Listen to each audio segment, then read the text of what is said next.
In this alternate Paris, night was eternal. The streets, coated in a haze of despair, whispered of a time when hope had once flourished, before the subprime seized control. As the orchestrator of darkness, the subprime was a twisted being, a puppet master who relished watching people's spirits break. He had molded Shadybug and Claw Noir into ruthless enforcers, tools to keep the city locked in fear. And they knew it, yet were trapped in his iron grip. Marinette, now known only as Shadybug, had once dreamed of creating, of bringing beauty to the world. But under the subprime's rule, her dreams had been buried under layers of bitterness and anger. Adrien, now Claw Noir, once full of compassion, had grown cold and cynical, his powers used to intimidate rather than inspire. Together, they patrolled the city, enforcing Subprime's will. Though neither wanted to admit it, each felt a constant weight in their hearts, an unspoken longing for a world that could never be. One rainy night, they were summoned to the Subprime's lair, an abandoned building on the outskirts of Paris, a place where shadows seemed to move of their own accord. The Subprime watched them from his throne of broken glass and twisted metal, his eyes glinting with dark amusement. "You two have been soft," he sneered, his voice dripping with malice, "allowing people to cling to their useless memories, their hope. We must crush that. Hope is a disease, and you, Shadybug, Claw Noir, are the cure." Shadybug felt a chill run down her spine, but she held her expression firm, nodding obediently. Claw Noir's jaw tightened, his eyes flashing briefly with defiance, but he said nothing. They both knew the price of disobedience. The subprime had countless ways to manipulate them, and his threats were not empty. As they left the lair, Shadybug cast a sidelong glance at Claw Noir. "You should keep your temper under control," she murmured, though she felt a sting of guilt. She knew his frustration too well. Claw Noir sighed, shaking his head.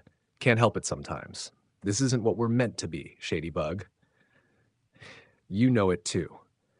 For a moment, she almost allowed herself to believe him.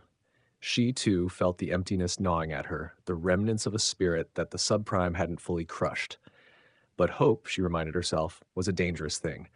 "There's no point in fighting it," she said quietly. "The subprime would never let us leave." But despite her words, the doubt had started to creep into her heart. Could they be something more than subprime's pawns? Days later, while patrolling a quieter part of the city, they stumbled upon something unusual. A small gathering of people huddled around an old street lamp. Among them was a young girl clutching a worn notebook filled with sketches of a world much different from theirs. She was quietly explaining to the others how she remembered Paris when it was bright, colorful, and full of life. Her voice was soft but filled with defiance. Shadybug's first instinct was to stop them, to break up their little meeting before the subprime spies caught wind of it. But something about the girl's sketches struck her. The drawings were simple, images of flowers, trees, and laughter, but they were powerful, invoking memories that Shadybug had tried hard to bury. Claw Noir, sensing her hesitation, leaned close to her. "Let them go," he whispered. "Maybe it's time we start letting little things like this happen." Shadybug's heart pounded, but she nodded. They backed away, watching the group from the shadows. For the first time in years, Shadybug felt a pang of something unfamiliar, the faintest glimmer of hope. Maybe, just maybe, they could loosen their grip on the city, little by little. Their small acts of rebellion continued. Each day, they found themselves giving small mercies, letting pockets of resistance escape their grasp. They never spoke of it, but both Shadybug and Claw Noir knew they were slowly defying the subprime. They knew he'd discover it eventually, and when he did, he'd make them suffer. One evening, as they hid on a rooftop after sparing a group of underground artists, Claw Noir turned to Shadybug. "I think we're changing something," he said, his voice barely above a whisper. "I don't know if it'll make a difference, but I think we're helping people." Shadybug looked at him, feeling the heaviness of her past lift, if only slightly. "Maybe," she replied, allowing herself a small, fragile smile. For the first time, Claw Noir smiled back, and there was something genuine in his expression that she hadn't seen in years. A warmth spread through her that she hadn't felt since before Subprime had taken her under his control. But their small victory was short-lived. The very next day, the Subprime summoned them again. This time, he looked angrier than they'd ever seen him, his eyes burning with fury. You thought you could hide your little betrayals from me? He snarled. I know everything, Shadybug. Claw Noir. I made you who you are. Do you think you can escape me? His words hung in the air, and the weight of his control tightened around them like a noose. Shadybug's heart raced, fear and defiance battling within her. We're not your slaves, she whispered, though her voice wavered. Subprime laughed, a cold, hollow sound. Oh, but you are. You will obey, and you will crush every shred of hope in this city, or I will ensure you suffer a fate worse than death. With a flick of his wrist, he unleashed a blast of energy that sent them sprawling. Shadybug and Claw Noir gasped in pain as a dark force wrapped around them, tugging at their very souls. It was a reminder of his control, of the chains that bound them. We can't win, Shadybug muttered, her voice laced with despair. He's too strong. But Claw Noir placed a hand on her shoulder, helping her to her feet. Maybe we can't beat him head on, he said, his voice fierce, but we can chip away at his power.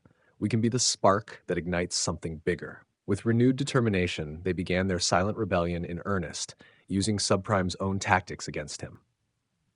They spread messages of hope in secret, offering small tokens of defiance, safe havens, messages scrawled in hidden corners of the city, small gatherings where people could remember a world that once was. Each act, though small, sent a ripple through the city, a quiet reminder that Subprime's darkness could not suffocate everyone. In time, whispers of their resistance spread, and the people of Paris began to hope again. Subprime grew more furious, tightening his hold, but the spirit of rebellion had taken root. One night, as Shadybug and Claw Noir stood on a rooftop watching the city below, Claw Noir turned to her. We're not alone anymore, he said. People are beginning to believe in something beyond Subprime. Shadybug nodded, feeling the weight of her past lifting bit by bit. She wasn't sure what the future held, but for the first time she felt a sense of purpose that wasn't rooted in fear or obedience. And together, they continued to fight, two shadows working in the night, determined to bring light back to their world. As long as they had each other, and as long as they kept believing, they knew they could stand against even the darkest forces. They were no longer Shadybug and Claw Noir, mere tools of Subprime. They were something more. They were the hope of Paris.